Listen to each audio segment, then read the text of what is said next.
اعوذ باللہ من الشیطان الرجیم بسم اللہ الرحمن الرحیم زین للناس حب الشہوات من النساء، آراستہ کر دی گئی ہے لوگوں کے لیے خواہشات کی محبت عورتوں میں، اور پھر آنورڈ 5 مزید چیزیں اللہ تعالیٰ نے گنوائی ہیں، لیکن ٹاپ آف دا لسٹ جس چیز کو ڈسکس کیا وہ عورت کی آزمائش ہے، یا عربی میں ہم اسے کہتے ہیں فتنہ۔ ایک فتنہ وہ ہے جو پنجابی میں استعمال ہوتا ہے، وہ ڈیفرنٹ ہے۔ یہ ہے ٹیسٹ، آزمائش، جس کے ذریعے اللہ تعالیٰ آزماتا ہے۔ تو آپ دیکھ لیں کہ یہ جو 6 چیزیں اللہ تعالیٰ نے اس آیت مبارکہ سورہ آل عمران کی آیت نمبر 14 میں گنوائی ہیں، اس میں پہلے نمبر پہ عورت کے فتنے کا، اس کی آزمائش کا ذکر کیا ہے۔ پھر اس کے بعد بیٹے، اس کے بعد پھر سونا اور چاندی کے جو جوڑے ہوئے خزانے، یعنی کرنسی آج کی ماڈرن فارم، اس کے بعد نشان لگے ہوئے گھوڑے، آج کی ماڈرن فارم مہنگی مہنگی گاڑیاں، اس کے بعد پھر چوپائے اور کھیتی، آج کل کے آپ پلاٹ سمجھ لیں، چاہے وہ زرعی اراضی ہو یا دوسری ہو، اور مال مویشی تو ہم ویسے ہی ایک ٹرم کے طور پہ استعمال بھی ہوتا ہے۔ آج بھی آپ اگر چلے جائیں جنوبی پنجاب کی طرف تو وہ مویشی کو مال ہی کہہ رہے ہوتے ہیں، وہ بھی ایک ذریعہ ہے۔ تو یہ 6 چیزیں گنوائی ہیں، ان میں ٹاپ آف دا لسٹ اللہ تعالیٰ نے عورت کا ذکر کیا ہے۔ اس میں کوئی شک نہیں ہے کہ عورت کی جو آزمائش ہے یہ اس دنیا کی بڑی آزمائشوں میں سے ایک آزمائش ہے۔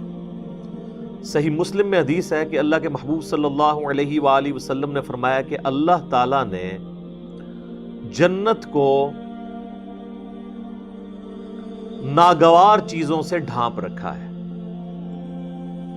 یعنی ہر وہ چیز جو دنیا میں مشکل ہے نا، وہ جنت کی طرف لے جانے والی چیز ہے، جو انسان کی طبیعت کے اوپر ناگوار ہے۔ ظاہر ہے نمازوں کی مشقت، روزوں کی مشقت، حلال اور حرام میں فرق کرنے کی مشقت، آنکھوں کی حفاظت کی مشقت، پیٹ کی حفاظت کی مشقت، ہاتھوں کی حفاظت کی مشقت، زبان کی حفاظت کی مشقت، یہ تمام ناگوار چیزیں ہیں۔ یعنی ہر وہ چیز جو دنیا میں کرنے سے اللہ تعالیٰ نے منع فرمایا ہے، اس کی اٹریکشن چونکہ دل کے اندر ڈال دی ہے، لہٰذا اس چیز سے رکنا یہ ناگوار چیز ہے۔ تو مسلم شریف کی حدیث کے الفاظ ہیں کہ اللہ تعالیٰ نے جنت کو ناگوار چیزوں سے ڈھانپ رکھا ہے اور جہنم کو خوشنما چیزوں سے ڈھانپ رکھا ہے۔ یعنی جہنم کے اوپر جس کو ہم کہتے ہیں نا کہ اڑنگا لگایا ہوا ہے کہ کوئی بھی پاس سے بھی گزرے گا اس کی طرف اٹریکٹ ہو جائے گا۔ دنیا میں ہر وہ چیز جو خوشنما دکھتی ہے، جس کی طرف دل اٹریکٹ ہوتا ہے اور اس کو کرنا بھی آسان ہو جاتا ہے۔ ظاہر برائی کو کرنا دنیا میں آسان ہے ایز کمپیئر ٹو نیکی کرنے کے، تو وہ تمام کی تمام خوشنما چیزیں بظاہر خوشنما ہیں لیکن وہ جہنم کی طرف لے جانے والی۔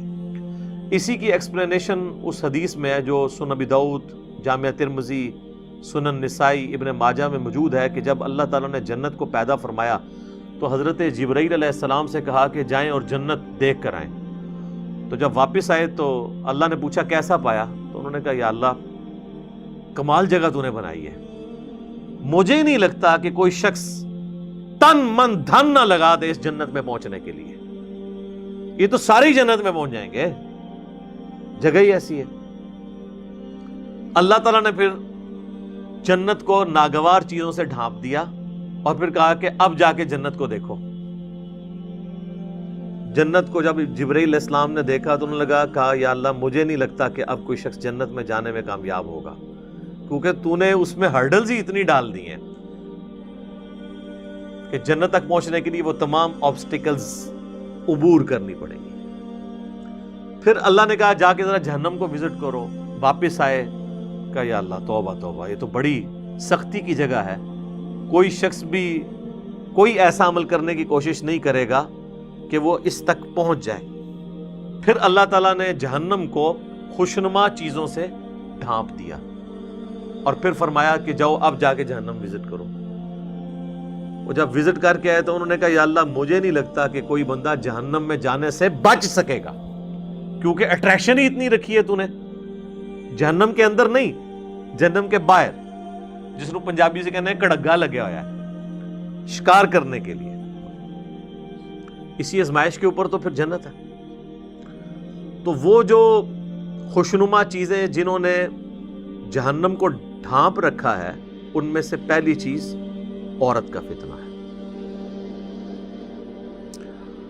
صحیح مسلم میں حدیث ہے، نبی صلی اللہ علیہ وآلہ وسلم نے فرمایا کہ دنیا متاع ہے، برتنے کی جگہ ہے، اور سب سے بہترین متاع نیک بیوی ہے۔ دوسری طرف یہ بھی اسپیکٹ ہے کہ نیک بیوی جنت تک پہنچنے کا ذریعہ بن سکتی ہے۔ عورت آزمائش ضرور ہے، لیکن اگر نیک عورت ہوگی، نیک بیوی ہوگی، تو دنیا میں اس سے بہترین برتنے کی کوئی چیز نہیں ہے، دنیا میں بھی نفع اور آخرت میں جانے کا، جنت میں جانے کا سبب بھی۔ ایک اور حدیث ہے بخاری اور مسلم دونوں میں، نبی صلی اللہ علیہ وآلہ وسلم نے فرمایا میں اپنے بعد تمہارے لیے عورت سے بڑا کوئی فتنہ شمار نہیں کرتا۔ یہ آپ علیہ السلام نے اپنے وفات کے دنوں میں وصیتیں کرتے ہوئے فرمایا کہ میرے بعد سب سے بڑی آزمائش جو تم پہ ہے وہ عورت کے فتنے کی شکل میں آئے گی۔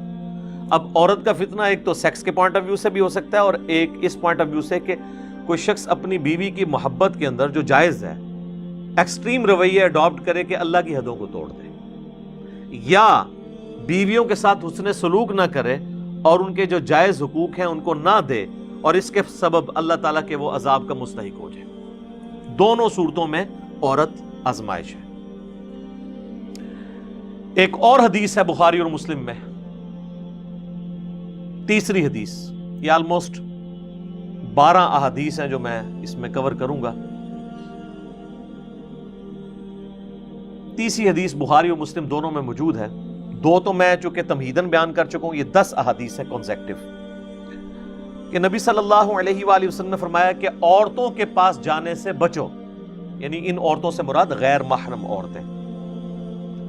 تو صحابہ نے پوچھا کہ دیور کے بارے میں آپ کا کیا پوائنٹ آف ویو ہے؟ تو آپ نے فرمایا دیور تو موت ہے، یعنی سب سے زیادہ پردے کا اہتمام دیور سے کرنے کی ضرورت ہے۔ ظاہر ہے ایک گھر کے اندر تو فزیکل پردہ مشکل ہے، بہتر تو یہ کہ الگ گھر ہو، تو وہاں پھر نگاہوں کا پردہ ہوگا، نگاہ جھکا کر بات کرنا، جسے غض بصر کہا جاتا ہے عربی میں۔ سورۃ النور کے اندر اس کی تلقین ہے، اس کانٹیکسٹ میں میں نے دو ڈیٹیل لیکچر دیے ہیں۔ مسئلہ نمبر 161A غض بصر سے متعلق 17 صحیح الاسناد حدیث، اور اسی کا پارٹ B تھا 161B مسئلہ عورتوں کے حجاب اور پردے سے متعلق۔ چوتھی حدیث جامعہ ترمذی میں ہے کہ نبی صلی اللہ علیہ وآلہ وسلم نے فرمایا کہ جب کوئی دو مرد و عورت کسی جگہ الگ ہوتے ہیں، اب ظاہر ہے اس سے مراد میاں بیوی نہیں، جو نامحرم رشتہ ہے، تو تیسرا ان میں شیطان ہوتا ہے۔ تو یہ جو لوگ کہتے ہیں نا جی ہماری محبت بڑی پاکیزہ محبت ہے، اور ہر بندے نے پاکیزگی کی لیمٹس بھی اپنی رکھی ہوئی ہیں۔ کوئی شخص صرف فون پہ بات کرنے کو پاکیزہ محبت سمجھتا ہے، کوئی ہاتھ لگانے کو پاکیزہ محبت سمجھتا ہے، کوئی ایک سٹیپ اس سے آگے جانے کو پاکیزہ محبت سمجھتا ہے، اور اس سے آگے جانے کو وہ گناہ شمار کرتا ہے۔ حالانکہ اسلام میں نامحرم مرد و عورت کا کوئی اس اعتبار سے رشتہ نہیں ہے، حتیٰ کہ یہ جو منگیتر والا کانسیپٹ ہے نا، یہ بھی غلط ہے۔ منگیتر بھی آپس میں نامحرم ہے جب تک کہ نکاح نہ ہو جائے۔ آفیشیل بانڈنگ جو شریعت میں ہے وہ نکاح کا بانڈ ہے، تو بہتر یہ کہ یہ منگنی کرنے کی بجائے نا نکاح ڈائریکٹ کرنا چاہیے۔ اس کے بعد اگر مرد و عورت آپس میں فون کے اوپر رابطہ رکھنا چاہتے ہیں تو وہ ضرور رکھیں، لیکن فون تک ہی، اس سے آگے نہیں، کیونکہ نکاح کے بعد جب تک رخصتی نہ ہو تو مرد و عورت آپس میں کوئی بھی کسی قسم کا تعلق قائم نہیں کر سکتے، ورنہ تو یہ معاشرے کی جڑیں ہی پھر کٹ جائیں گی، اور اس قسم کے کیسز پھر سامنے آتے ہیں، اور وہ آپ جوڈیشری میں بھی پروف نہیں کر سکتے، اور پھر معاملات کہاں سے کہاں بگڑ جاتے ہیں۔ لہٰذا یہ کہنا کہ جی نکاح ہو گیا تو اب ہر طرح کا تعلق جائز ہو گیا، نہیں، جب تک رخصتی نہ ہو نکاح کے بعد والے تعلقات اس کے لیے جائز نہیں ہوں گے۔ 5ویں حدیث صحیح مسلم کی ہے، نبی علیہ السلام سے پوچھا گیا جو اچانک نظر اٹھ جاتی ہے، تو آپ نے فرمایا کہ اللہ نے مجھے اس چیز سے منع کیا ہے اور حکم دیا ہے کہ اگر اچانک نظر اٹھ جائے تو میں فوراً اپنی نظر ہٹا لوں۔ یعنی وہ نظر آپ نے یہ نہیں ہے کہ گھر چھوڑ کے آنا ہے ایک نظر کے اندر، کہتا نہیں پہلی نظر معاف ہے۔ پہلی نظر سے مراد دیکھنا نہیں ہے، پہلی نظر سے مراد ہے کسی شخص کا نامحرم کے بارے میں اس کو یہ پتہ چل جانا، تو پہلی نظر اس کی ہو گئی۔ اب جان بوجھ کے چاہے وہ پہلی نظر بھی ڈالے گا تو اس کی دوسری شمار ہوگی۔ 6ٹھی حدیث بخاری اور مسلم دونوں میں ہے، نبی علیہ السلام نے فرمایا کہ اے نوجوانوں کے گروہ، تم میں سے جس میں استطاعت ہو وہ نکاح کرے، اور اگر نکاح نہیں کر سکتا یعنی اس کی فائنینشیل حالت ایسی نہیں ہے تو وہ پھر روزے رکھ کے اپنی شہوت کو ٹھنڈا کرے۔ اور اس میں الفاظ ہیں نکاح کرو، نکاح کرنا تمہاری عفت اور عصمت کی حفاظت اور شرمگاہ کی حفاظت کا ذریعہ ہے، اور یہ نگاہیں نیچی رکھنے کا ذریعہ ہے۔ اب یہ بھی ایک تلخ حقیقت ہے کہ ہمارے معاشرے میں نکاح کی سرمنی اور شادی کی سرمنی اتنی مشکل کر دی گئی ہے کہ جو لوگ فائنینشلی افورڈ بھی کر رہے ہوتے ہیں پھر بھی حالات و واقعات ان کے لیے ایسے نہیں بن پاتے کہ وہ شادی کر سکے۔ اور دوسری طرف یہ بھی ایکسٹریم ہے کہ ایک شخص فیملی کو سپورٹ کر ہی نہیں سکتا اور آپ زبردستی اس کی شادی کروا دیں کہ جی یہ بعد میں بندے کا پتر بن جائے گا، الٹا آپ 2 خاندانوں میں لڑائیاں ڈلوا دیں گے۔ تو یہ بھی کوئی اپروچ نہیں ہے۔ اور اس حدیث میں جو استطاعت ہے اس سے مراد اس کی سیکچول استطاعت نہیں ہے بلکہ فائنینشیل استطاعت کا ذکر ہے کہ فائنینشلی اگر وہ استطاعت رکھتا ہے تو وہ نکاح کرے گا، ورنہ یہ تو نہ ہوتا کہ جس کی استطاعت نہیں ہے تو وہ روزے رکھے۔ اگر اس سے مراد وہ سیکچول چیز ہوتی پھر تو روزے بھی رکھنے کی ضرورت نہیں تھی اس کو، تو اس سے مراد وہی چیز ہے۔ اس میں اکثر وہ مشہور کیا جی غریب آدمی آیا، حضور نے کہا شادی کر لو، اور غریب ہو گیا، کہا دوسری کر لو، اور غریب ہو گیا، تیسری کر لو، چوتھی کر لو، پھر وہ امیر ہو گیا۔ سر اس طرح نہیں کوئی امیر ہوتا، بیڑا گرک کیتا ہے۔ یہ بالکل جھوٹی روایتیں ہیں، یہ میرے خیال ہے کنواروں نے گھڑی ہوئی ہے۔ ان روایتوں سے پھر بھی شادی نہیں ہونے کی جن کی نہیں ہونی۔ اچھا 7ویں حدیث ہے صحیح بخاری میں، آپ صلی اللہ علیہ وآلہ وسلم نے فرمایا جو شخص مجھے اپنی زبان اور شرمگاہ کی حفاظت کی ذمہ داری دے دے میں اسے جنت کی گارنٹی دیتا ہوں۔ اب یہ 2 چیزیں جو ہے نا یہ بہت کریٹیکل ہیں، زبان اور شرمگاہ کا معاملہ۔ 8ویں حدیث صحیح مسلم میں ہے، نبی صلی اللہ علیہ وآلہ وسلم نے فرمایا یہ دنیا بڑی میٹھی ہے، سرسبز و شاداب ہے، اور اللہ نے دنیا میں تمہیں اپنا خلیفہ بنایا ہے، اب وہ یہ دیکھے گا کہ تم کیسے اعمال کرتے ہو۔ اور پھر آپ علیہ السلام نے فرمایا کہ تم دنیا اور عورت کے فتنے سے بچنا۔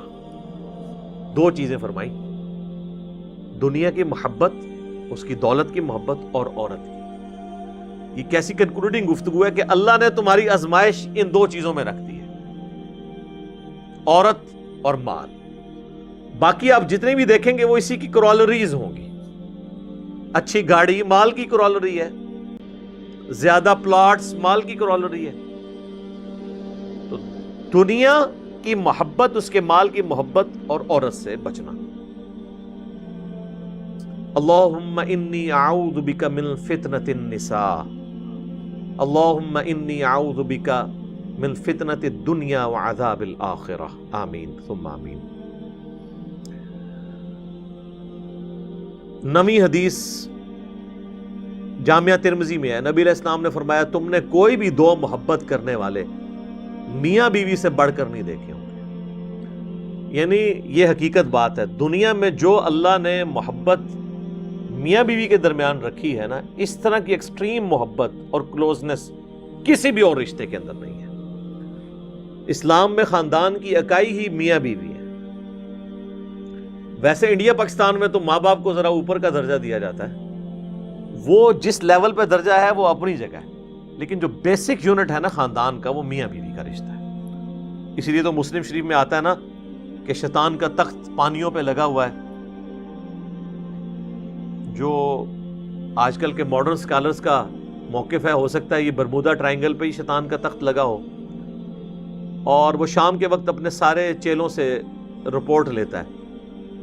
تو ہر اس کا چیلا آ کے مختلف قسم کے گناہ گنواتا ہے کہ آج میں نے فلاں سے فلاں کروائی، فلاں سے فلاں گناہ کروایا. ایک چیلا آ کے کہتا ہے آج میں نے میاں بیوی کے درمیان علیحدگی کروا دی ہے. تو شیطان کسی سے خوش نہیں ہوتا، اس سے خوش ہوتا ہے اور اسے گلے لگا کے ملتا ہے کہ اصل کام تو نے کیا ہے.